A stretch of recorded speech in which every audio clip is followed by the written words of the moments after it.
ඔයාගේ කොණ්ඩෙත්වා ලස්සන්ට තියාගන්න කැමතිද? එහෙනම් අනිවාර්යෙන්ම මේ කෑම වර්ග පහ try කරලා බලන්න. අංක 1 walnut සහ almond බීජ.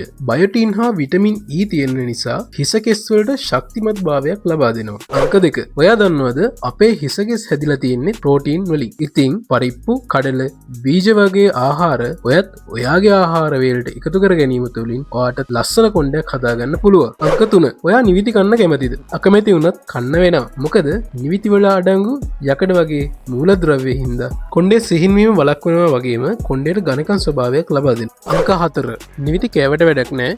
නිවිති වල අඩංගු යකඩ වගේ පෝෂක ද්‍රව්‍ය අපේ ඇඟට අවශෝෂණය කරගන්න විටමින් C අවශ්‍ය වෙනවා. විටමින් C අඩංගු වෙන්නේ ඇඹුල් සහිත දොඩම්, නාරං වගේ පළතුරු වල. ඉතින් ඔයාගේ දෛනික ආහාර වේලට විටමින් C අඩංගු ආහාර වැඩිපුර ඇතුළත් කර ගැනීම තුළින් ඔයාට ඔයාගේ යකඩ අවශ්‍යතාවය වැඩි කරගන්න පුළුවන් වගේම අපේ ශරීරයේ කොලජන් ප්‍රමාණය වැඩි කරලා කොණ්ඩේ ශක්තිමත් භාවයත් ඇති කරනවා. අංක 5 සෞඛ්‍යයට හිතකර මේදේ සහිත ආහාර වර්ග දන්නවද? මේවට පුළුවන් අපේ හිසේ වේලි බව නැති කරලා තෙතමනේ රැක දෙන්න. ඉතින් මේ සෞඛ්‍යයට හිතකර මේදේ සහිත ආහාර වර්ග තමයි අලිගැට peer, රටකජු වගේ ආහාර. ඔයාටත් මේ වගේ වටිනා තොරතුරු දැනගන්න ඕන නම් අපිට කමෙන්ට් එකක් දාන්න. ඒ වගේම අපිව subscribe කරලා bell icon එකත් click කරලා තියාගන්න.